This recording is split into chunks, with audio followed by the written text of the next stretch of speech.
En unos días compartiremos un nuevo especial de brujas en nuestro canal alternativo Voces de la Noche. Suscríbete activando la campanita para que no te lo pierdas. Te dejaré los enlaces en la descripción y comentarios. Sin más, comenzamos. Brujas en el cementerio. Estudié arte dramático. Y cuando íbamos en segundo año de la carrera, tuvimos que interpretar la obra Juana de Arco. Yo interpretaba a Juana de Arco y mi trabajo en general estaba bien, pero había una escena que me costaba interpretar. En la obra, mi personaje actúa en nombre de Dios, pensando en cumplir su voluntad. Por eso, hay un antagonista que simboliza a un demonio. Si mal no recuerdo, se llama el Caballero Negro o la Sombra. El caso es que, en la escena, Juana de Arco ve por primera vez a esta representación del mal, y por más que yo me esforzaba por actuar miedo, la maestra siempre me cortaba en esa parte. Decía que no parecía real que estuviera viendo un espectro. Me preguntó si alguna vez en la vida me había asustado por algo sobrenatural, y yo tuve que admitir que no, nunca había visto algo más allá de este mundo. Tampoco creía en fantasmas ni en demonios. Las brujas no eran más que mitos para mí, y debo admitir que en esa época tenía dudas sobre la existencia de Dios. Aunque fui criada en un entorno cristiano, siempre he sido una persona muy racional, y en ese momento pensaba que había que ver para creer. El tiempo pasaba y yo no conseguía mejorar en mi presentación, y estaba a punto de perder esa materia, lo que en donde yo estudiaba significaba perder todo el año. Entonces se me ocurrió la idea de buscar presenciar alguna experiencia paranormal. Primero pensé en contratar a una medium, pero no estaba muy segura. Entonces pensé en ir de noche al cementerio. Yo creía que, aun si no llegaba a ver algo extraño, al menos sentiría terror de encontrarme a la mitad de la noche rodeada de tumbas. Claro que no pensaba ir sola. Así que decidí pedirle a mis amigos más cercanos que me acompañaran, y para mi buena suerte, a ellos les pareció que era una excelente idea. Éramos 2 hombres y 2 mujeres. Decidimos ir la noche del sábado, pues no teníamos clase al día siguiente. Entonces entramos antes de que oscureciera y esperamos a que fuera de noche. El lugar era muy grande. Caminamos primero entre las lápidas. Algunas tumbas se veían bastante descuidadas. Se notaba que hacía mucho tiempo que nadie iba a verlas. Otras tenían varios arreglos florales y fotos o cartas. No puedo negar que se sentía una energía algo densa. Entonces a uno de mis amigos se le ocurrió la idea de empezar a contar historias de terror. Él tenía la teoría de que los espíritus y fantasmas son más que nada energía. Y si uno empieza a pensar en ellos, a sentir que en algún momento van a aparecer, entonces alimenta esa energía espectral. Así que empezó a hablarnos sobre historias de muertes aterradoras que había leído en una página de internet. Estábamos en eso. De pronto, mi amiga nos dijo que veía algo extraño. A lo lejos pareciera como si alguien hubiera encendido una fogata en una zona alejada entre las tumbas. Nos acercamos más, intentando no hacer ruido. Tampoco alumbramos en esa dirección, pues no queríamos que nos vieran. Empecé a ver que había personas ahí. Estaban completamente vestidas de negro, pero no podíamos verles el rostro. Se habían ubicado haciendo un círculo alrededor de una pequeña fogata y junto a 2 mausoleos que eran notablemente más grandes y viejos que los que los rodeaban. Hablaban en un idioma que no pude reconocer. Parecía que estaban haciendo un rito. Nos acercamos para ver mejor, pero no lo suficiente para que no notaran nuestra presencia, y nos escondimos detrás de unos mausoleos no muy grandes que había. Entonces vimos como una de las personas se acercó al centro del círculo con un libro en la mano. Lo dejó en el suelo junto al fuego mientras levantaba un animal. Era un gato. Parecía estar como dormido porque escasamente movía sus 2 patas delanteras. Entonces, la persona que lo estaba sosteniendo sacó una daga de entre su ropa. Con ella atravesó al pobre animal que emitió un chillido de dolor. que hasta el día de hoy sigue resonando en mi mente. Podría jurar que en ese momento las llamas se volvieron más grandes. Vi salir un chorro de sangre. No pude contenerme y grité. No sé si fui la única, porque estaba demasiado impactada por la escena como para notar si mis amigos estaban tan aterrados como yo. Lo cierto es que en ese momento, esas personas vestidas de negro voltearon a vernos. Salieron en todas direcciones y me parecía que algunas no caminaban, flotaban. Nosotros empezamos a correr buscando la salida. Sentíamos que venían persiguiéndonos, susurraban y reían. Eran voces agudas y guturales. No estoy segura que fueran mujeres, porque algunas voces parecían masculinas. En un momento sentí que el pecho me ardía. No podía continuar corriendo. Observé si venían detrás de mí. No podía ver nada, pero continuaba escuchando los susurros. Empecé a quedarme atrás hasta que mi amiga me agarró de la mano. Aún no veíamos la salida por ningún lugar, pero estábamos pasando junto a una pequeña capilla cuando uno de mis amigos nos hizo una seña para que entráramos. En cuanto cerramos la puerta, las voces desaparecieron. Nos quedamos unos instantes en silencio mientras recuperábamos el aliento. Ninguno de nosotros podía creer lo que acababa de pasar. Empezamos a discutir sobre qué debíamos hacer. Mi amiga quería que nos quedáramos en la capilla hasta que amaneciera, pero no era una idea que al resto nos pareciera muy coherente. Entonces, se me ocurrió que lo más racional era llamar a la policía. Marqué el número de emergencia de mi celular. Hice el reporte, pero la verdad es que el personal que me contestó no sonaba muy convencida con la historia. Sin embargo, decidimos esperar y confiar en que alguien iría a ayudarnos. Estuvimos una hora ahí, hasta que aceptamos que nadie iría. Solo uno de nosotros era de la ciudad en la que estábamos, pero sus padres no vivían cerca de ahí y no tenía mucho sentido llamarlos. Pasó otra hora hasta que uno de mis amigos se decidió a asomarse por la puerta para ver si seguían allí. Al parecer, ya no había nadie. Lo pensamos por un segundo y salimos. Esta vez no corrimos para no llamar la atención. Caminamos rápidamente. El camino me pareció más largo de cuando habíamos entrado. Logramos salir sin más inconvenientes. Para ese momento, todos estábamos seguros de haber visto una secta de brujería o satanismo. Esa noche, después de despedirnos de nuestros compañeros, fuimos directamente a la casa de mi amiga. Decidí quedarme ahí, pero no logré dormir. Cada vez que cerraba los ojos, escuchaba el chillido del gato en mi mente. Entonces, en un momento de la noche, vi que ella se movía. Parecía que estaba soñando. Movía sus brazos como intentando soltarse de algo. Quise despertarla sutilmente hablándole, pero no funcionó. Así que puse mi mano sobre su brazo y sentí como si hubiera tocado una estufa caliente. En ese momento, por fin, ella abrió los ojos. Miré mi mano y me di cuenta que me había quemado. Cuando vimos su brazo, también tenía marcas como de una quemadura. Durante las noches siguientes tampoco pude dormir mucho.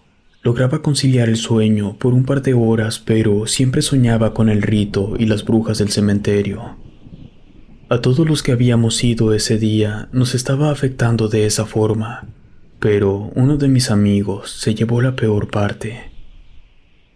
Casi 15 días después del incidente, nos reunimos y todos coincidimos con las pesadillas y algunas marcas en la piel. Pero él comenzó a contarnos que no solo le estaba pasando mientras dormía. Al parecer, a veces, cuando estaba solo en su habitación, escuchaba la voz de una mujer que le hablaba al oído. Después de eso, perdía el conocimiento por varios minutos, y cuando volvía en sí, hacía cosas que no recordaba. Una vez lanzó una parte de su ropa por la ventana. En otra ocasión, fue hasta la cocina y partió varios platos contra el suelo. Siempre, después de estos episodios, notaba que tenía una especie de moretones en el cuerpo. Además, como vivía en una casa para estudiantes, Los otros inquilinos se habían quejado de él, y quien administraba el lugar le había dado el aviso de que tenía que irse el próximo mes. Así que le ayudé a buscar una habitación en donde yo vivía, y luego decidimos que entre los dos debíamos buscar algún tipo de ayuda. La mamá de mi amiga era una persona muy creyente. Aunque no vivía en la ciudad, resultó conocer a un cura que había realizado algunos exorcismos, así que le contamos lo que estaba pasando para que nos ayudara. El cura nos dio una cita.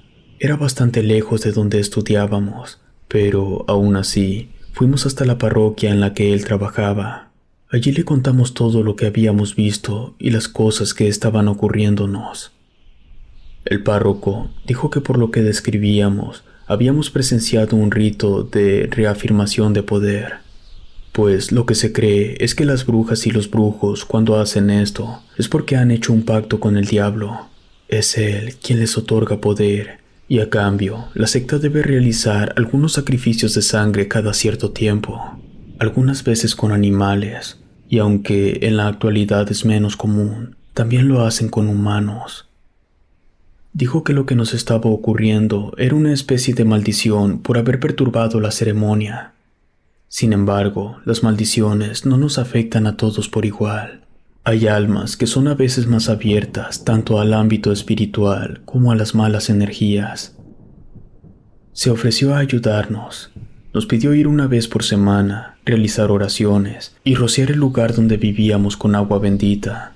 Y a mi amigo, el que estaba peor de nosotros, le dijo que debía hacer una sesión particular. No era exactamente un exorcismo, pero sí debía realizar más oraciones con él. Todos estuvimos de acuerdo, seguimos las indicaciones tal como nos las dieron. Y al cabo de unos meses todo quedó como una anécdota. Incluso mi amigo volvió a la normalidad, aunque tardó un poco más que nosotros.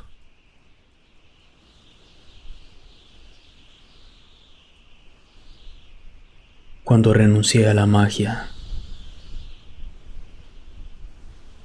En las familias siempre se heredan cosas. Muchas veces, además de las posesiones materiales, también se heredan conocimientos y trabajos, como es el caso de mi familia.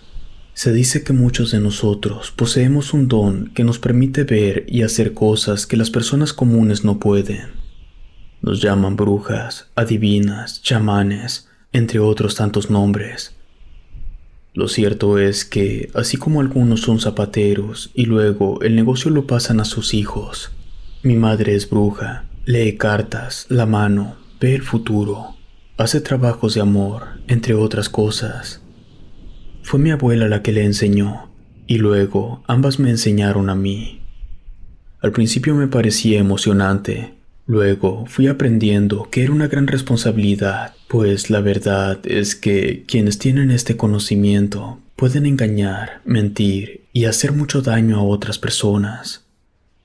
Mi abuela cuenta que este don va pasando de generación en generación, a veces a los hombres, pero más comúnmente a las mujeres.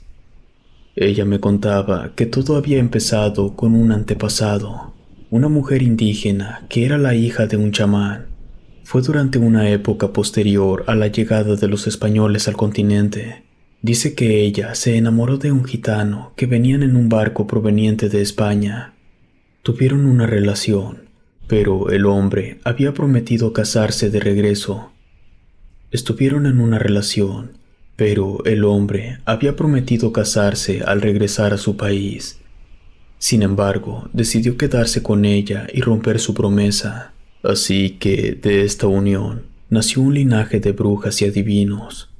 Aunque algunos pensaban que más que un don era una maldición por no haber cumplido su promesa, yo realmente no sé qué tan cierta es esa historia, pero esto era lo que mi madre y mi abuela contaban a quienes preguntaban por el oficio heredado de nuestra casa, en especial a sus clientes.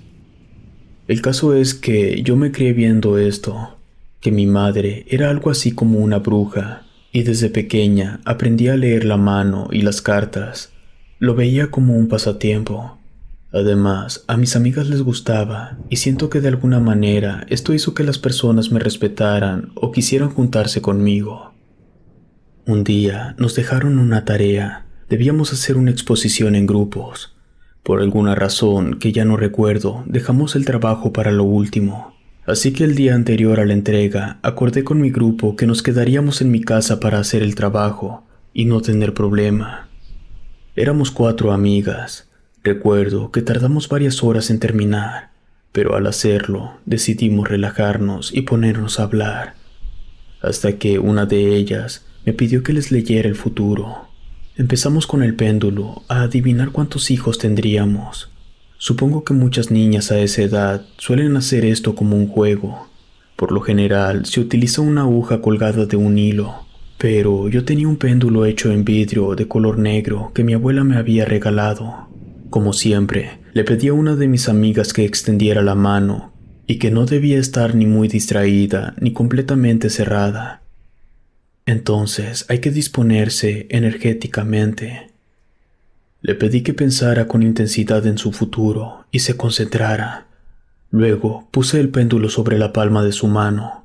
Hay que hacer un movimiento hacia arriba y hacia abajo, pero sin llegar a tocar la mano. No sé cómo explicarlo, pero hay un momento en el que se siente una especie de vibración. Claro que para nosotras era más un juego en ese momento, pero lo curioso era que siempre que hacíamos esto, a Juana, mi mejor amiga, no le salía nada. Bromeábamos con que no iba a tener hijos, y al final ella decía que tampoco estaba muy interesada en eso. Después pasábamos a la lectura de mano, que mis amigas siempre les parecía más interesante, pues el péndulo, como ya lo dije, podía asimilarse más como un simple juego de niñas. Entonces les empecé a leer la mano a cada una. Cuando estaba haciéndole la lectura a mi mejor amiga, vi algo que me hizo detenerme por un momento. Nunca antes había visto una línea de vida tan corta.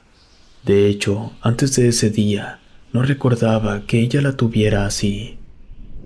Ella notó mi reacción y me preguntó qué había visto. Entonces le dije que en comparación con las otras amigas que estaban con nosotras, su línea de vida era mucho más corta. Ella quería saber qué significaba, y aunque yo temía conocer la respuesta, le dije que no estaba segura. Intenté sonar despreocupada, pero la verdad es que a medida que nuestra vida avanza, vamos tomando diferentes caminos, así que nuestro destino va cambiando. Nada está escrito. Entonces se me ocurrió decirles que mejor viéramos una película, pero Juana no había quedado satisfecha. En ese momento, ella era la única persona a la que yo le había contado que ya sabía cómo hacer la lectura de las cartas, así que me insistió en que se las leyera para saber qué significaba la lectura de su mano. Y aunque al principio yo no quería, terminé aceptando porque todas me insistieron mucho. Así que fui por las cartas que mi mamá tenía guardadas en su armario. Al hacer esto, mi mamá me llamó desde la sala en donde estaba viendo televisión. Le dije que solo estábamos pasando el rato porque ya habíamos terminado nuestro trabajo de la escuela. Ella me dijo que no iba a prohibirme nada, pero que una vez que supiera algo, era casi imposible cambiarlo. Yo no le presté atención, pues tenía prisa de regresar con mis amigas. Volví a la habitación. Todas estaban emocionadas por preguntar cosas sobre sus vidas amorosas. Por un momento pensé que Juana haría eso, pero cuando su turno llegó, decidió preguntar el por qué su línea de la vida era tan corta. Entonces puse 3 cartas frente a nosotras y empecé a voltearlas una a una. La primera era la torre. Yo la interpretaba como un cambio, un evento determinante e irreversible. La segunda era la carta de la muerte, y aunque muchas personas la interpretan como algo malo, no necesariamente significa eso. Es más un presagio, algo inevitable o el final de una etapa. Y la última carta era el colgado. Esta carta podía ser tanto positiva como negativa. Yo sabía que era señal de martirio o sacrificio, Pero lo que me dejó sin palabras fue que todas sus cartas salieron al revés. Esto suele ser un mal presagio. Intenté hablar con ella. Pensé que la lectura estaba muy influenciada por pensamientos negativos que ella tenía con respecto a su línea de vida. Y finalmente, mis amigas empezaron a hacer bromas y pedirle que se relajara. Ella me preguntó si todo iba a estar bien. Aunque yo tenía un mal presentimiento, le dije que sí. De verdad, pensaba que todo estaría bien. Solo le pedí que se cuidara mucho. Después de esto, vimos una película y nos acostamos a dormir pasada la medianoche. Así que, como era de esperar, al día siguiente nos despertamos tarde para poder llegar a la escuela. Nos arreglamos lo más rápido que pudimos, salimos a la calle y tuvimos que agarrar un taxi. Empezamos a pedirle al conductor que fuera lo más rápido que pudiera, pues no podíamos quedarnos por fuera. Habíamos trabajado mucho en la presentación como para no entregarla. No recuerdo exactamente cómo pasó, pero en medio del tráfico y la prisa, mientras pasábamos un puente que conectaba dos puntos sobre un río, el conductor perdió el control del vehículo y caímos varios metros. Recuerdo haber sentido mucho miedo mientras caíamos, y luego perdí el conocimiento. Desperté en el hospital esa noche y me encontré con la noticia de que Juana era la única que no había sobrevivido al accidente. Al día siguiente pude salir a tiempo para el funeral. Toda la escuela asistió al velorio. Muchas fueron hasta el cementerio. Yo me sentía devastada. Recuerdo que en un momento, mientras estábamos en el entierro, sentí que ella estaba allí. Cuando observé hacia donde estaban sus padres, vi una luz con la forma de una silueta. Era ella, pero nadie más podía verla. Esa misma noche tuve un sueño, pero más que eso, siento que fue la forma en la que mi amiga se despidió de mí. En el sueño estaba en una especie de bosque. Los árboles eran muy altos. Podía escuchar el sonido de una cascada a lo lejos. Entonces alguien me tomaba de la mano. No podía ver claramente su rostro, pero escuchaba su voz. Era mi amiga. Empezó a hablarme y era como si estuviese leyendo mis pensamientos. Yo creía que si de alguna manera hubiera sido más acertada con las predicciones de su futuro, tal vez habría podido evitar el accidente. Pero ella me dijo que hay cosas que no se pueden cambiar, que no debía sentirme culpable por nada. Luego se despidió y no volví a verla. Siempre me pregunté si había sido la única en verla, pero nunca tuve la oportunidad de hablar de eso con mis amigas, pues después del desafortunado evento, ellas dejaron de hablarme por varios meses. Después me confesaron que también se sentían algo culpables y habían empezado a temerme. La verdad es que nuestra amistad nunca volvió a ser igual. Además, mis otros compañeros se enteraron y ya nadie quería estar cerca de mí, hasta que después de un tiempo, todos empezaron a olvidarlo. Pero durante esa época de mi vida, reflexioné sobre el don que mi familia me había heredado. Decidí que no quería seguir el camino de mi mamá y mi abuela, porque hasta el día de hoy, pienso que hay cosas que es mejor no saber.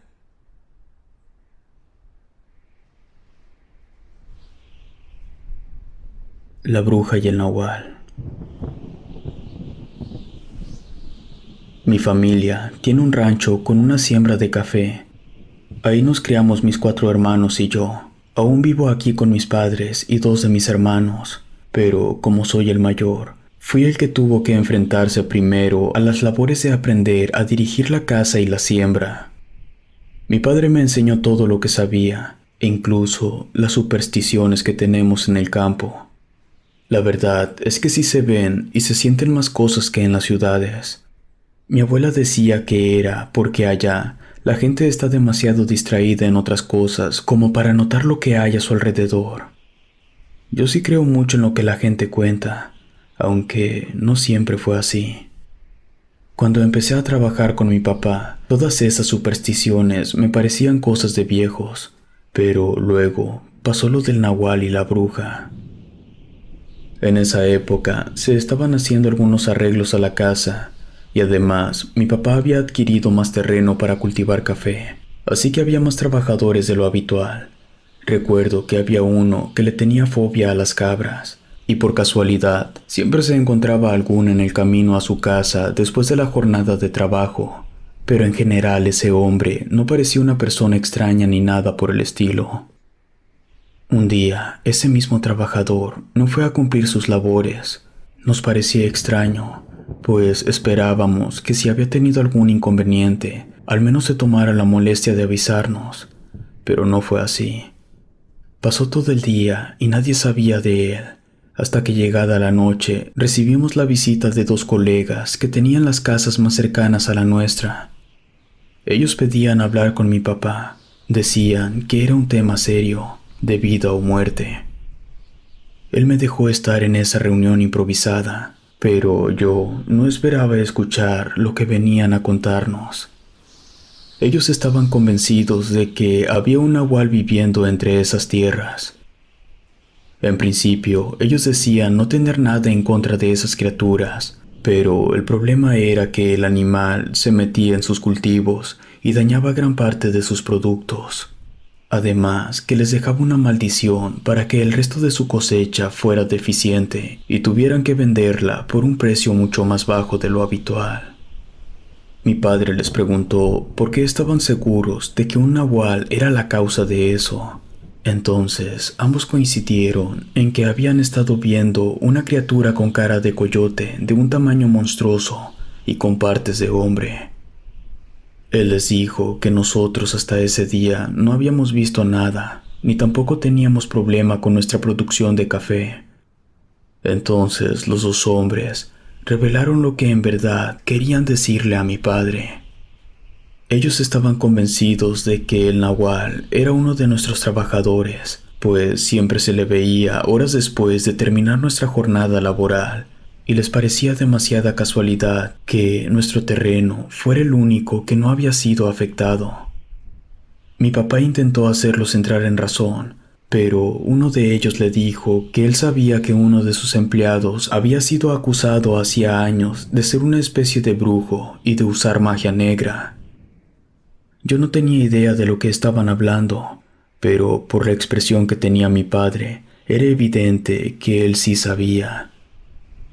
Hubo un silencio, hasta que él dijo que esas acusaciones nunca habían sido probadas y que las personas siempre hablaban de más. Entonces los hombres insistieron en que debíamos despedir a ese empleado, solo por si acaso él era el culpable. Pero mi papá se negó. Sus colegas lucían muy molestos. Uno de ellos se acercó a él y en tono amenazante le dijo que si no cooperaba, ellos iban a verse en la obligación de pedirle ayuda a la única persona en esa zona que era capaz de enfrentar al nahual.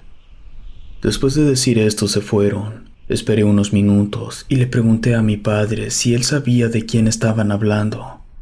Me dijo que sí, que eran leyendas o historias que se contaban en esa región. Se decía que muy cerca de allí, en medio de una montaña, había una casa en la que vivía una bruja. Ella venía de un linaje de hechiceras, de una secta de mujeres y hombres que practicaban brujería, pero hacía muchos años habían hecho el pacto de no meterse con la gente de esa población. Pero las personas de allí habían logrado deshacerse de un nahual que habitaba en la zona. Nadie sabía por qué, pero ese linaje de brujas eran amigas juradas de los hombres que tenían el poder de convertirse en nahuales. Yo en ese momento me reí. Le dije que todo era parte de una superstición de la gente. Él me vio directamente a los ojos y me advirtió que las personas no inventaban cosas de la nada. Aunque no estaba del todo convencido de hacer algo en contra de su trabajador, él sabía que las historias como esas tenían que venir de algún hecho real. Unos días después, fui al pueblo a reunirme con unos amigos. Estuvimos hasta la medianoche, y a pesar de lo que había tomado, pensaba irme conduciendo, pero no encontré mis llaves. Pensé que seguramente uno de ellos las habían escondido, así que en vez de quedarme allí o dormir dentro del auto, decidí caminar hasta mi casa, que a fin de cuentas no estaba tan lejos. En un momento, en el camino, vi que alguien andaba delante de mí. Me pareció que era una señora, pero me resultó extraño que hubiese alguien a esas horas de la noche por ese camino. De pronto se detuvo junto a un árbol. No podía ver bien, pero empecé a acercarme, y a medida que lo hacía, empecé a verla más pequeña hasta que desapareció por completo.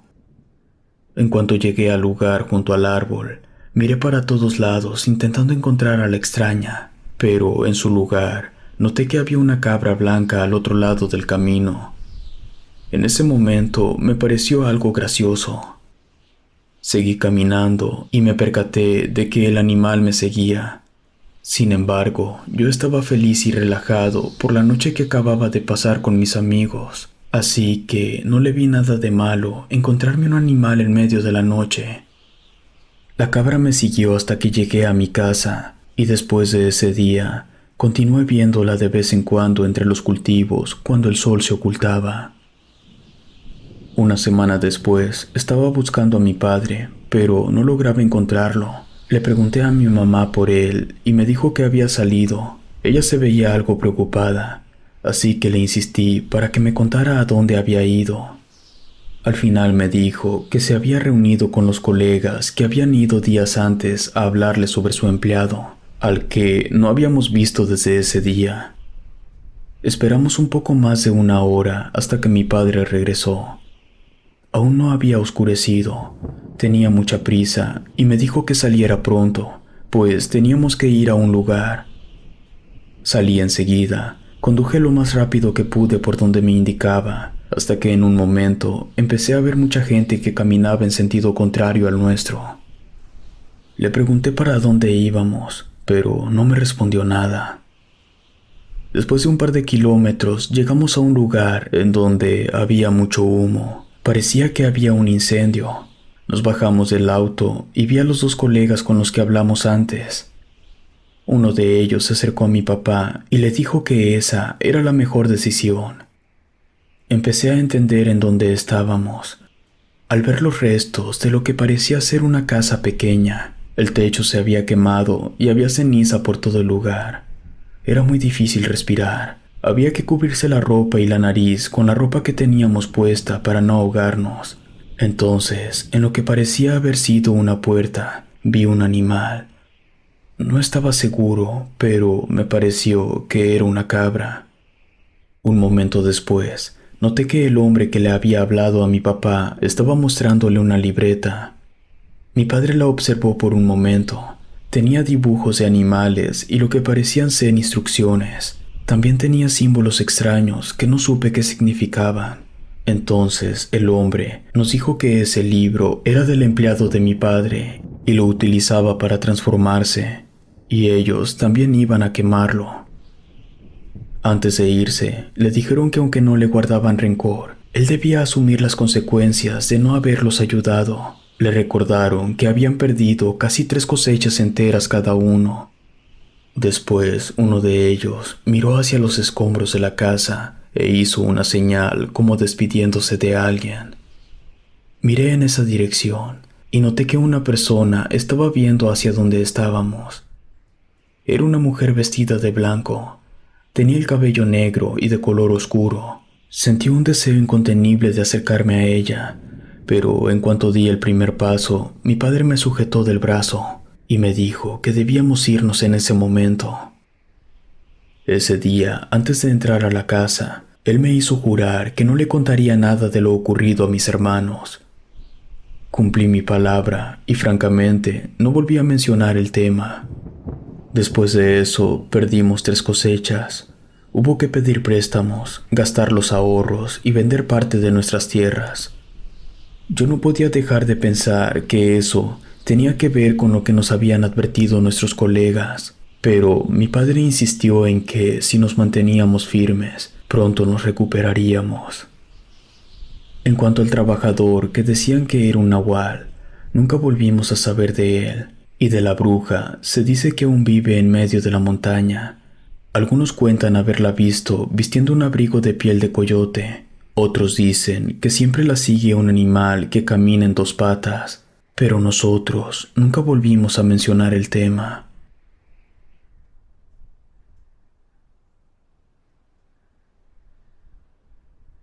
Una bruja en la garita. Cuando tuve que presentar el servicio militar, recuerdo que me enviaron a un batallón que quedaba en un municipio muy cerca de la ciudad en la que yo vivía. Era un lugar en general tranquilo, la población era poca y hacía mucho calor, aún en las noches. Casi siempre nos ponían labores de vigilancia o patrullaje, pero en especial recuerdo las noches en las que debíamos estar en una garita, que es como les decimos a las torres de vigilancia que están en lugares como cuarteles o batallones. El caso es que durante mucho tiempo nos turnaban para estar vigilando en la garita. Era un lugar no muy agradable, construido con ladrillo, tenía un baño, un termo pequeño donde guardábamos café para el turno de la noche, y en la parte de afuera a su alrededor tenía un espacio que la rodeaba como una especie de balcón, a donde solía salir en las noches cuando empezaba a sentir mucho sueño, o en el día para evitar el calor que hacía en la parte de adentro. Una noche en la que debía quedarme vigilando me quedé dormido. Nadie se hubiera enterado de no ser porque en la madrugada a veces los superiores decidían ir a revisar si quien tenía el turno de la garita estaba atento a su trabajo. Nunca pasaban a la misma hora, y justo esa noche pasaron solo 2 minutos después de que yo me quedara dormido. Así que recibí una amonestación, un fin de semana menos de permiso, y toda una semana de turnos de día me fue cambiada por turnos de noche, además de un entrenamiento físico adicional, cosas normales de presentar servicio militar. Así que durante las siguientes noches tuve que estar vigilando en la torre. Intenté a toda costa no dormirme. Me quedaba un rato en la parte de adentro y luego salía para que el frío de la noche me mantuviera despierto. Y también algo que algunas veces hacíamos con mis compañeros, sin que los superiores lo notaran, era poner un poquito de aguardiente en el café. Y debo admitir que después de una semana del incidente, hubo una noche en la que puede que me pasara un poco. Así que me encontré una vez más dentro de la garita a punto de quedarme dormido a causa del efecto del alcohol. Pero por algún milagro, cuando cabecé, casi me caigo de la silla y esto me puso en alerta. Me levanté y salí para intentar seguir con los ojos abiertos. Recuerdo que esa noche la luna estaba llena, se veía enorme y amarilla.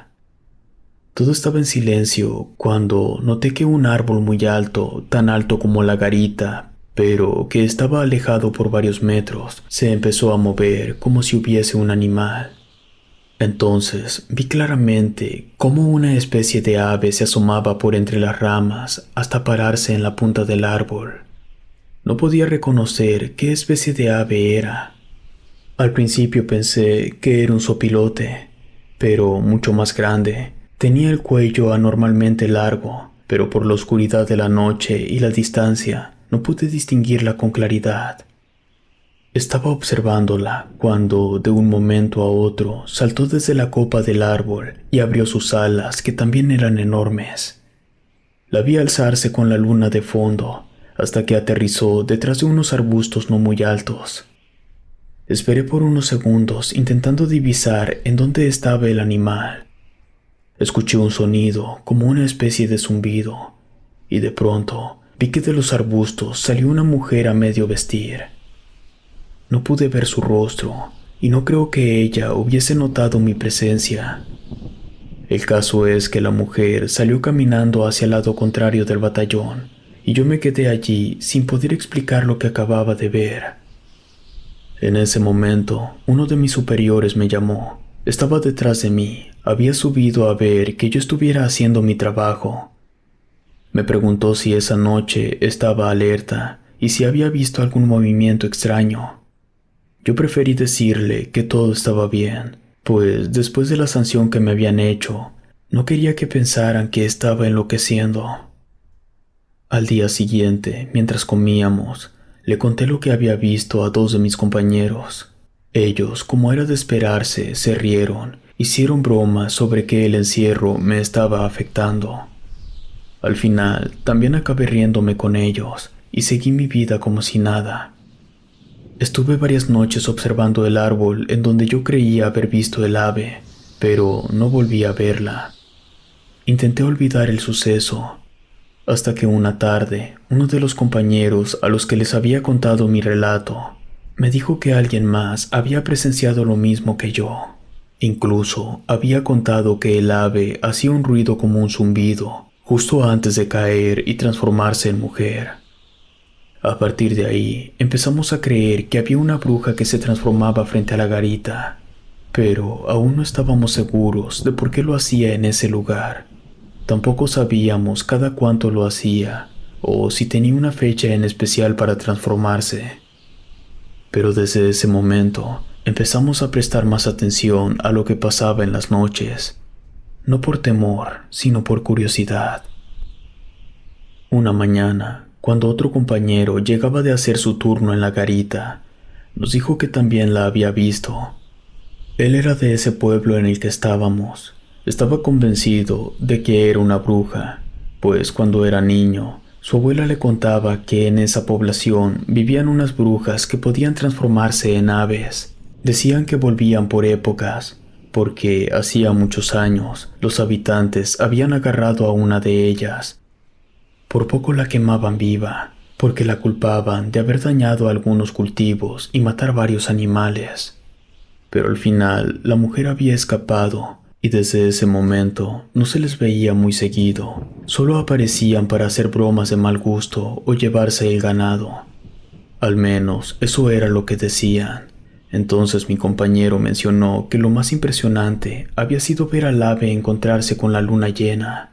Y en ese momento se me ocurrió que la bruja solo se transformaba cuando la luna adquiría esa forma, lo que a todos les pareció que era cierto. Ese fin de semana me dieron permiso de salir, así que viajé a mi ciudad, que estaba a un par de horas de allí. Pude pasar tiempo con mi mamá y mi novia, a quien, no sé por qué, decidí contarle sobre la bruja de la garita, y para mi sorpresa, le pareció bastante extraño. Me dijo que no pensaba que yo fuera un hombre supersticioso. No parecía muy convencida. Ella no creía en nada de eso. Pensaba que la gente solo inventaba para asustar a los niños y a los crédulos. Entonces tuve la idea de prometerle que la próxima vez que nos viéramos, yo tendría pruebas de que la bruja era real. Después de regresar de ese permiso, todas las noches me fijaba en cómo estaba la luna. Tenía planeado grabar la transformación con mi teléfono. Cuando al fin llegó la luna llena, estaba decidido. Miraba en todo momento hacia el árbol en el que la había visto la última vez. Salí un par de veces, pero incluso cuando estaba dentro de la garita, no apartaba la vista del lugar, aunque, por supuesto, también vigilaba la seguridad del batallón, pues debía cumplir con mi labor. Entonces, mientras estaba adentro tomando un poco de café, la vi. El ave de cuello largo estaba posada sobre la copa del árbol. Agarré mi teléfono y salí para tener una mejor vista. Pero cuando empecé a grabar estando afuera, me di cuenta que ya no estaba allí. De repente escuché el zumbido, pero esta vez lo oí muy cerca. Volteé para observar de dónde provenía y la vi. Estaba solo a unos pasos de mí, parada en el barandal de la torre. Sus piernas eran como las de una mujer, pero terminaban en garras como las de un águila. Tenía plumas de color gris y negro. Su cuello era anormalmente largo, más largo que el de un ser humano, y su rostro era aterrador. Tenía los ojos completamente negros, como dos agujeros, las pestañas largas, no tenía nariz, sus labios eran delgados. No era un rostro semejante a ninguna persona que yo hubiera visto hasta entonces. Recuerdo que se quedó allí por varios segundos mientras sonreía. Después abrió sus alas e hizo un ruido que me paralizó. Sentí una punzada de dolor en la parte de arriba de mi cabeza y caí al suelo. Esta cosa voló hacia mí, me lastimó las manos con sus garras y destrozó mi teléfono. Horas después, me encontraron desmayado. Me tuvieron que hacer 5 puntos en la parte superior de la muñeca. Mi uniforme quedó todo rasguñado. Tuve que explicarle a mi superior que un ave me había atacado, pero para mi sorpresa, él sabía de qué estaba hablando. No era la primera vez que los soldados decían ver a esa mujer que se convertía en ave, pero pocas veces había atacado a alguien. Al parecer, la bruja se había molestado por mi intención de grabarla. De igual forma, recibió una amonestación, pues mi superior decía que había estado alejado de mis labores y me había expuesto a un riesgo innecesario. Pensé que todo terminaría ahí, pero los meses siguientes, aunque no volvía a meterme con la bruja, empecé a notar que algunas noches amanecía con moretones en el cuerpo. Después, no fui solo yo, mis compañeros también tenían esas marcas, y en otras ocasiones llegué a sentir que había alguien presionándome el pecho mientras dormía.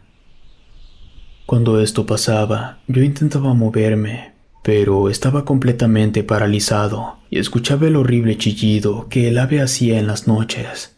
Me gustaría decirles que pudimos hacer algo para que las marcas y estas parálisis desaparecieran, pero la verdad es que aunque intentamos no volver a mencionar a la bruja y que el sacerdote del pueblo bendijo el lugar donde dormiríamos, nada la detuvo. Solo nos quedó a esperar a que el año de servicio militar acabara, y afortunadamente esta situación no se repitió una vez regresé a mi casa, o al menos no para mí.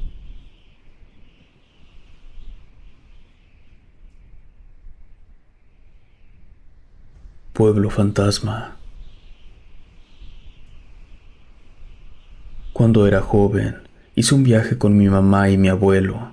Fue por tierra, en un carrito viejo que era el orgullo de él. El viaje fue bastante largo, y recuerdo que en un momento, mi mamá le preguntó por qué no había tomado un desvío. Él contestó que no le gustaba pasar junto al pueblo fantasma, porque era de mala suerte. Ella le dijo que, aunque era algo triste pasar por ese lugar, lo de la suerte eran solo inventos, y mientras yo los escuchaba, no pude evitar preguntarles por qué la gente decía eso, cuál era la historia del pueblo fantasma. Entonces mi madre dijo que lo mejor era que mi abuelo me contara, y él accedió a contarme esta historia que, aunque con el tiempo empezó a considerarse una leyenda, él aseguraba que era algo real y parte de la historia de esa zona del país. El relato transcurría casi a principios del siglo pasado, por allá en el año de 1920. La gente de ese pueblo vivía con la convicción de que había una presencia demoníaca entre ellos, pues los animales fallecían sin razón aparente, los niños pequeños desaparecían todo el tiempo, había mujeres que aseguraban dejar a sus bebés en las cunas, y mientras salían de la habitación por unos segundos, los pequeños desaparecían. Incluso el cuidador del cementerio había confesado que algunos días encontraba cadáveres de los que se habían sepultado, y estos tenían una marca en el pecho como si alguien les hubiese sacado el corazón. Para complementar estos sucesos, el pueblo solo tenía una iglesia, pero los curas que la arquidiócesis enviaba no duraban mucho tiempo allí. Los fieles llegaron a estar un par de años sin sacerdote, luego de que el último hubiese intentado practicar un exorcismo a una joven de la población. La expulsión del demonio había sido un éxito. Sin embargo, ese ser infernal le había dicho algunas cosas al párroco antes de regresar al infierno, dejando parte de su oscuridad en él. Y un domingo, cuando los creyentes se disponían a participar en la Santa Misa, encontraron al sacerdote ahorcado en el púlpito de la iglesia. Dice la gente que un día llegó al pueblo un hombre mayor con su hija que estaba embarazada. Se instalaron en una casa que al parecer era una vieja herencia que le habían dejado una hermana de él. La joven tenía más o menos 6 meses de embarazo, así que pronto la gente empezó a armar la hipótesis de que habían huido a ese lugar porque ella no estaba casada. Sin embargo, su padre, que era un hombre de casi 60 años, Desmintió la teoría, diciendo que para su pesar, su hija era viuda. Así que nadie mencionó el tema de nuevo, al menos no frente a ellos. Eran personas un poco extrañas, pues cultivaban todo tipo de hierbas en la parte trasera de la casa y ofrecían remedios naturales, aunque en un inicio la gente se sentía desconfiada. En menos de un mes, todos acudían a sus habilidades curativas, y a falta de un médico en el pueblo, ellos se volvieron los curanderos del lugar. Un día, el señor fue a comprar algunas cosas al mercado. Cuando estaba por retirarse a su casa, notó que algo estaba mal y regresó a reclamarle a la vendedora, que era bastante mayor. Él le reclamaba por haberle cobrado de más y no empacar todo lo que le pidió, pero ella negaba las acusaciones. En ese momento, la hija del señor llegó a apoyarlo en su reclamo. La discusión fue creciendo hasta llegar a los gritos. Le dijeron a la vendedora que era una ladrona y una estafadora. Después se fueron del lugar y, como era de esperarse, la noticia corrió rápidamente entre los habitantes de la zona. Pasaron exactamente 2 días después del incidente, cuando el curandero empezó a sentir un dolor incontenible en la boca del estómago. No podía comer. Utilizó todos sus conocimientos sobre hierbas medicinales, pero nada funcionaba. Entonces, recordó un viejo remedio y tuvo que salir a buscar una raíz que le faltaba para prepararlo. Cuando regresó a su casa, los vecinos escucharon sus gritos. Todos ellos salieron corriendo de sus casas y entraron a la del curandero para ver qué estaba pasando. Al entrar, encontraron los muebles destrozados, la mesa del comedor estaba patas arriba y había algunas sillas rotas. En la cocina había fragmentos de platos regados por todo el suelo, y allí, en una esquina, estaba el curandero con su hija entre los brazos. Ella se veía inconsciente y su ropa estaba manchada de sangre. Entre algunos de los presentes intentaron ayudarlo. La llevaron a la cama para que él pudiera revisarla, pero lo más extraño de la situación y lo que todos notaron fue que era evidente que ella ya no estaba embarazada. No hubo ninguna explicación a los hechos, no había rastros del bebé y ella no podía recordar nada. No parecía saber quién la había atacado y físicamente no tenía señales de haber dado a luz. La joven estuvo enferma por varios días. Su padre la cuidaba día y noche. Intentó hablar con los vecinos para investigar si habían visto algo, pero nadie había siquiera escuchado un ruido antes de que él llegara.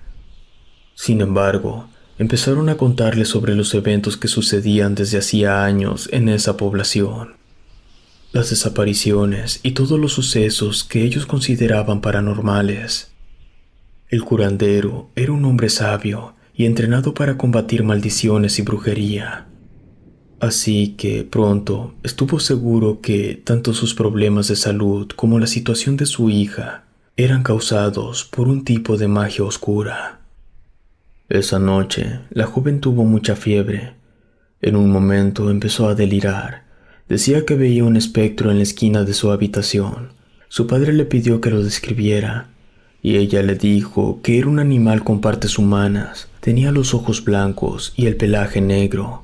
No podía identificarlo, pues nunca había visto una especie como esa.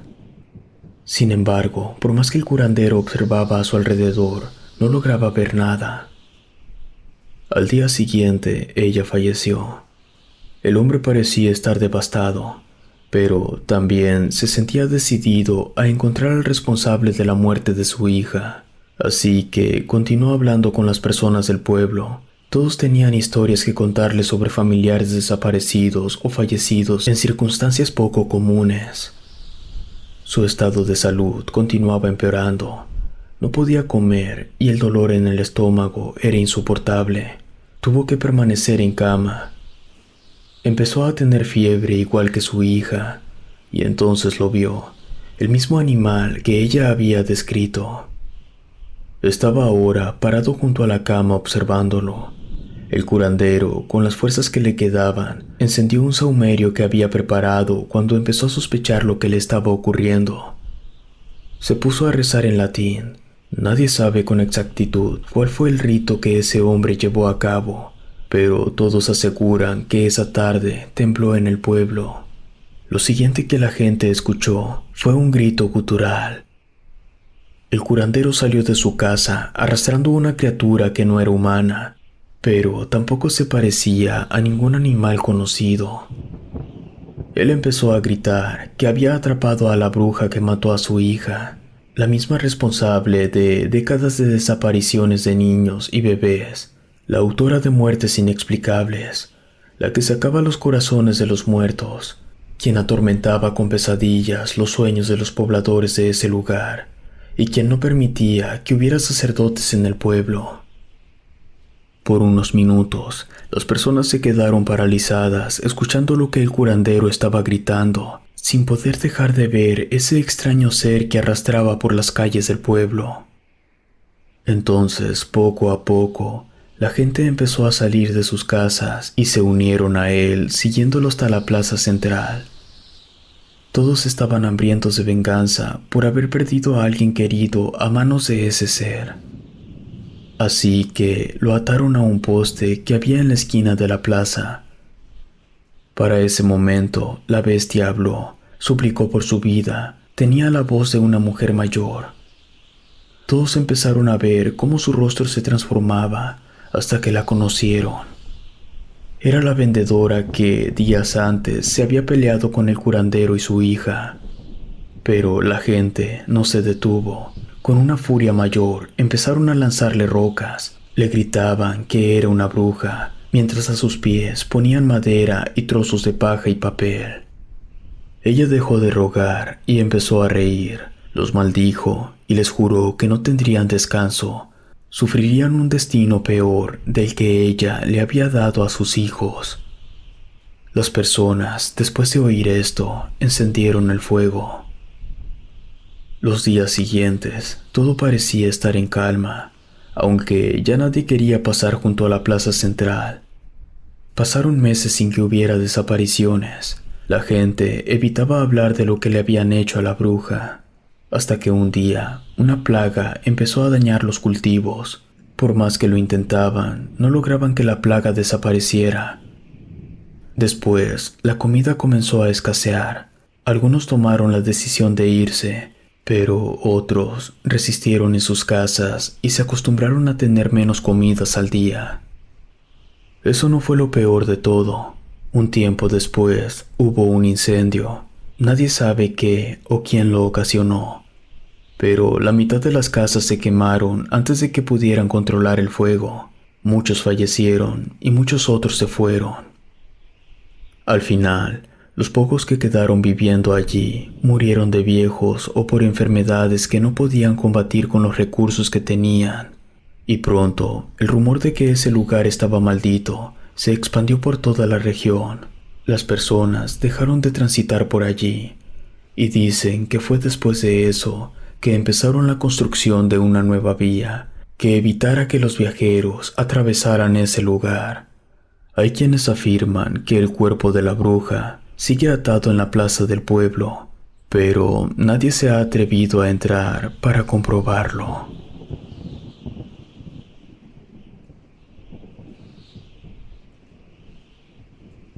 Una maldición y una wicca. Trabajé muchos años en una empresa del sector financiero. Parte del modelo era que los ascensos eran muy competidos y cada cierto tiempo anunciaban quiénes estaban perfilados para recibirlos. Resultó que, pasado 1 año y medio de que entré a trabajar en el lugar, yo ya era candidata para un ascenso. Esto no le pareció muy bien a alguno de mis compañeros de trabajo, especialmente a una compañera a la que yo no le caía bien desde que llegué a la empresa, pues al parecer una de sus amigas también había sido entrevistada para el puesto que yo ocupé. Pero sin importar las opiniones de mis colegas, me dieron el ascenso, y a pesar de notar su descontento, decidí continuar sin hacer caso a los malos comentarios. Un tiempo después me mudé, Conseguí un departamento pequeño, pero que tenía un patio en la parte de atrás muy amplio. Como siempre me han gustado las plantas, decidí arreglarlo y plantar algunas. También adopté un gato. Todo estaba bien en mi vida, pero empecé a tener problemas para dormir. Al principio, por más que intentaba cerrar los ojos y descansar, me daba cuenta que habían pasado horas y yo seguía despierta. Pero a medida que pasaban las noches, empecé a sentir que alguien me observaba o a veces escuchaba ruidos. Era una sensación difícil de explicar. Por ejemplo, cuando ya estaba a punto de dormir, escuchaba como si golpearan a la puerta de mi habitación. Me levantaba, pero cuando revisaba no había nadie aparte de mi gato. Como no podía descansar, empecé a sufrir de fuertes dolores de cabeza. Todas las mañanas debía tomarme alguna pastilla, así que decidí ir al médico, quien terminó por recetarme un medicamento para dormir. Así pude descansar. Pero no pasaron muchos días, cuando desperté en mitad de la madrugada. Abrí los ojos, pero cuando intenté moverme, no pude. Estaba paralizada. Intenté hacer algún sonido, pero no fue posible. Entonces vi como la puerta de mi habitación se abrió sola. No había nadie, pero escuché al gato maullar como si estuviera viendo a alguien. Entonces sentí una fuerte presión en el pecho. No podía respirar. Todo se puso oscuro y quedé inconsciente hasta que desperté en la mañana. Y por fortuna, esta vez sí podía moverme. Noté que la puerta de la habitación estaba abierta y el gato parecía haberse quedado dormido frente a ella. Me sentía cansada, todo el cuerpo me dolía. Sin embargo, empecé a alistarme para ir a trabajar. Entonces, cuando tenía todo preparado, miré por la puerta de vidrio que daba al jardín y me sorprendió ver que muchas de las plantas que había puesto el día anterior allí ahora se veían secas y algunas estaban quemadas. Entonces salí para verlas de cerca y en cuanto di un paso sentí que había pisado algo blando. Era una ardilla muerta. Me impresionó ver aquel animal allí. Pensé que quizá había sido el gato, pero me pareció un poco extraño. Además, no había ninguna ventana abierta y yo no solía dejarlo salir de la casa. No tuve mucho tiempo para pensar en eso, porque se me estaba haciendo tarde, así que me cambié de zapatos. Los dejé dentro de un balde, ya que habían quedado un poco sucios por haber pisado el animal y salí de mi casa. Esa misma noche, al llegar, fui al fregadero para lavar el zapato. Entonces me di cuenta que no estaba como lo había dejado en la mañana. Seguía dentro del balde, pero estaba lleno de tierra y parecía tener un líquido negro y pegajoso que olía a putrefacción. Por más que lo dejé en agua e intenté lavarlo, el olor nunca se fue. Un domingo en la tarde, estaba en la sala leyendo cuando me quedé dormida. De pronto desperté, ya era noche, todo estaba oscuro y una vez más noté que no podía moverme. La presión en el pecho volvió y empecé a ver una especie de niebla oscura sobre mí. Intenté gritar, pero mi boca no se movía. Entonces, de entre la niebla, empezó a aparecer una silueta. Parecía una mujer. Tenía los ojos rojos, la piel gris y el rostro esquelético. Estaba flotando encima de mí. Empezó a acercarse. Yo estaba aterrada. Entonces escuché a mi gato que saltó sobre el espectro justo antes de que éste llegara a tocarme. Podría jurar que escuché cómo ese ser lanzaba una especie de chillido mientras se desvanecía en el aire. En cuanto se desvaneció, vi que el gato se fue lentamente hacia su cama. Yo me quedé allí completamente inmóvil. Intenté cerrar los ojos y respirar para tranquilizarme, hasta que conseguí moverme. Estaba convencida de lo que había visto era real. Decidí que debía contarle a alguien lo que me estaba pasando. Entonces llamé a mi madre en ese mismo momento. Ella vivía en el campo, pero prometió ir a quedarse conmigo un tiempo. Los días siguientes vi que el gato estaba muy delgado, casi no comía, se la pasaba acostado y cuando caminaba lo hacía como si estuviera mareado. y una tarde empezó a vomitar una espuma blanca. Lo llevé corriendo al veterinario y me dijeron que tenía una intoxicación. Había estado expuesto a algo que lo había afectado. Me dijeron que debía dejarlo un par de noches. Tuve que hacerlo. Al mismo tiempo, aproveché que era fin de semana para intentar arreglar el jardín, que cada vez estaba peor. Sin embargo, todas las plantas que trasplanté aparecían secas al día siguiente. Además, encontré un ratón muerto en una de las esquinas. Debía llevar varios días allí, pues el olor era insoportable. Llegó mi madre en domingo y pude volver a traer a mi gato a casa. No estaba del todo bien, pero parecía mejor. Ya no podía pensar en la coincidencia de que se hubiese intoxicado justo después del día que saltó sobre aquel espectro. Pero con mi mamá en la casa, confieso que empecé a sentirme un poco mejor. Sin embargo, en cuanto ella me vio, se preocupó. La verdad es que yo había bajado bastante de peso y mis problemas de sueño empezaban a hacerme unas bolsas bajo los ojos. Unos días después, en cuanto llegué del trabajo, vi que había una pequeña caja en la entrada de mi departamento. Tenía mi nombre, así que entré con ella. Saludé a mi madre. Ella vio la caja y me preguntó quién la había enviado, pero al revisarla vimos que no tenía remitente. Entonces ella la abrió. Estaba envuelta en mucho plástico, y cuando lo quitó todo salió un olor repugnante, y en su interior había una paloma muerta. Tenía los ojos cosidos, y enredado entre sus patas había algo que parecía ser un mechón de pelo. No pude contener el vómito. La imagen del animal y el olor me hicieron salir corriendo al baño, y en cuanto regresé, vi que mi madre había dejado la caja envuelta afuera en el jardín. Entonces me pidió que me sentara y empezó a hablar conmigo. Ella es una mujer muy particular. Siempre ha creído mucho en el poder de la meditación, la naturaleza y la medicina alternativa. Entonces, ese día, me miró muy seria y me empezó a preguntar si yo sabía de alguien que quisiera lastimarme, si tenía algún enemigo o si en la empresa donde estaba trabajando había tenido problemas con alguien. Yo me quedé pensando y recordé lo molesta que estaba una de mis compañeras cuando me ascendieron. Aunque la verdad no fue la única. Era un ambiente laboral bastante competitivo y había muchas personas hipócritas.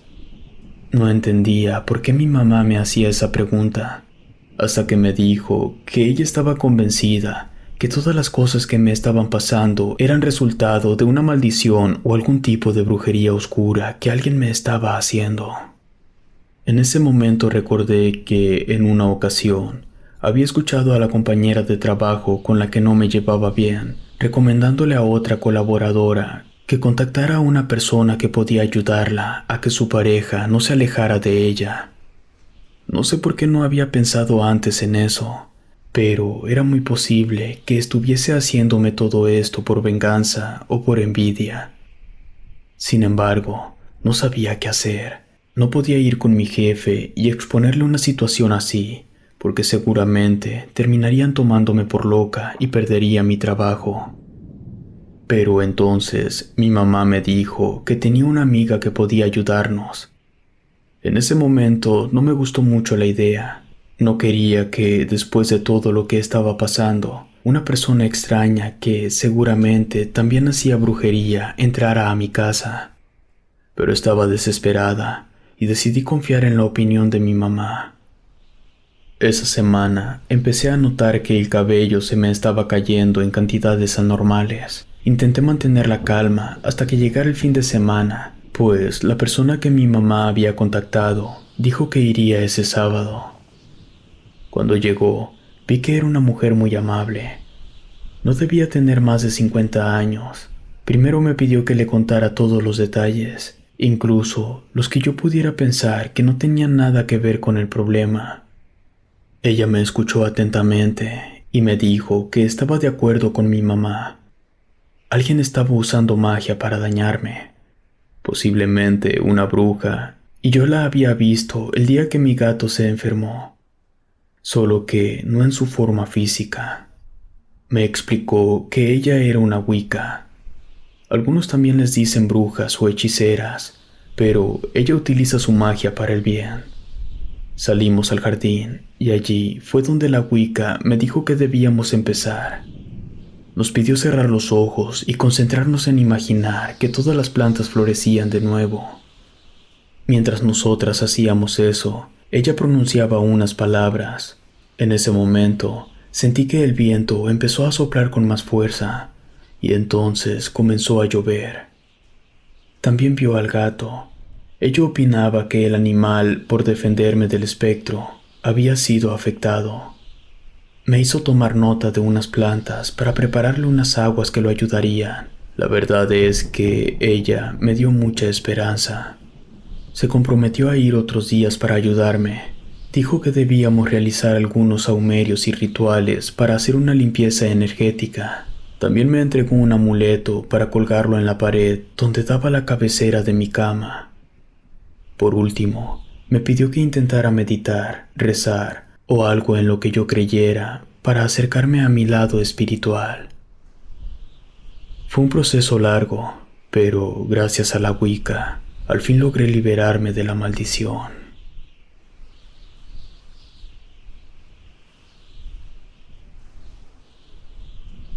El bautizo.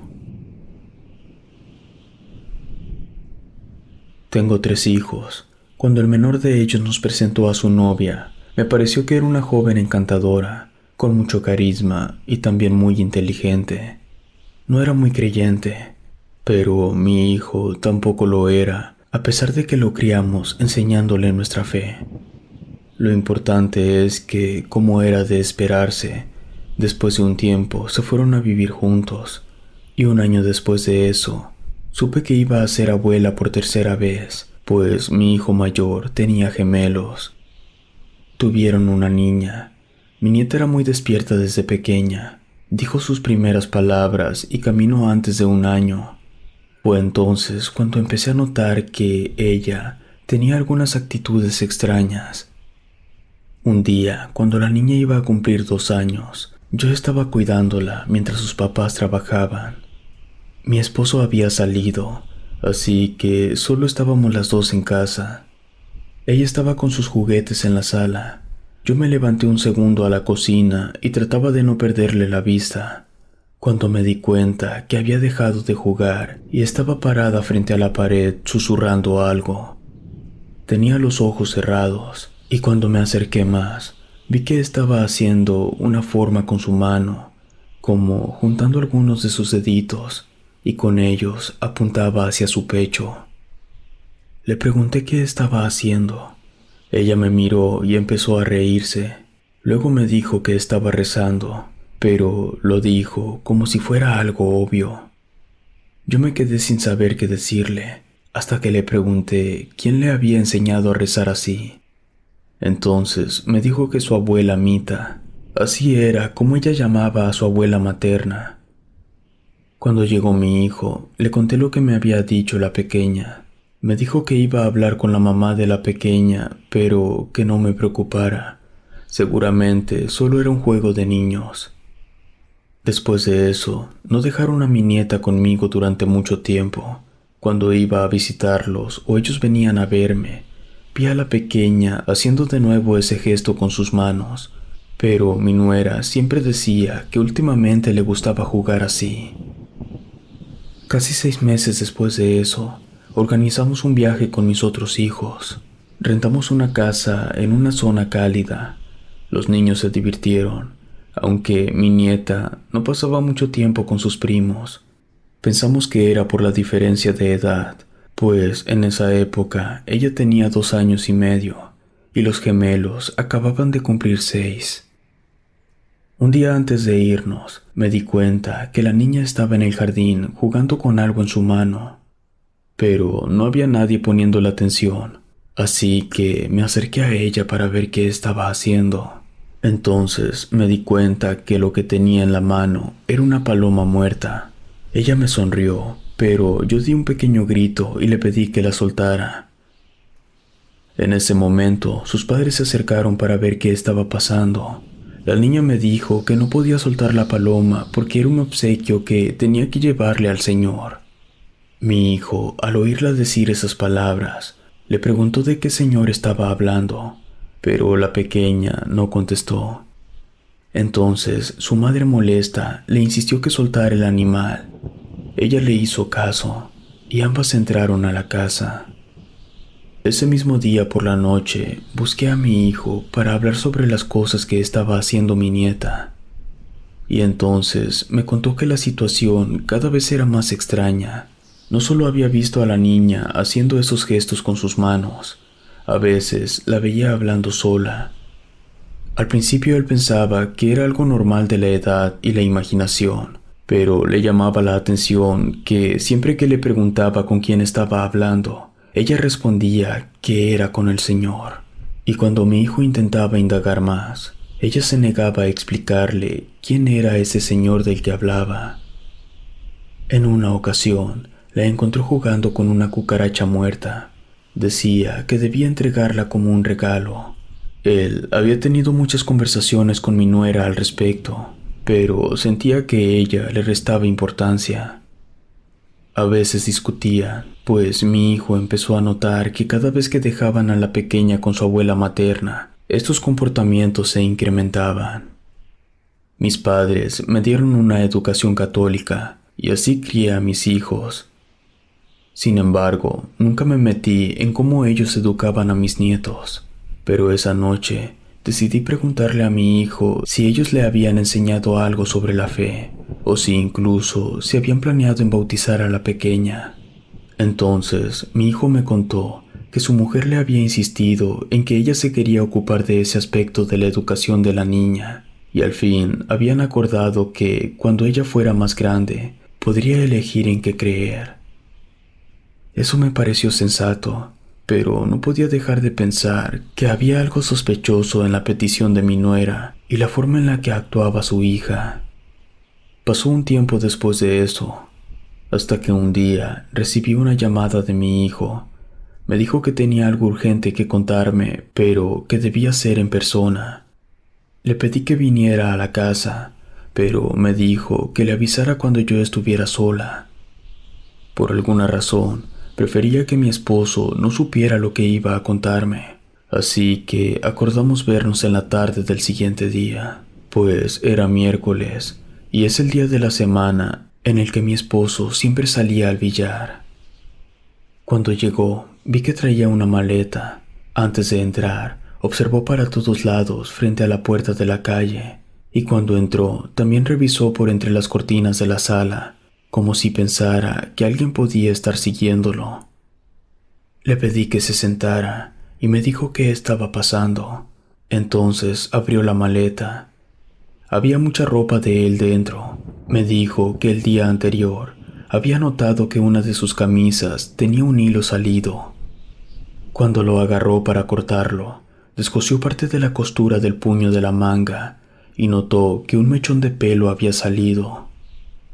No le pareció algo normal, así que al llegar a casa revisó los puños de la otra camisa y se encontró con otro mechón de cabello, pero esta vez envuelto en papel y parecía estar untado en sangre.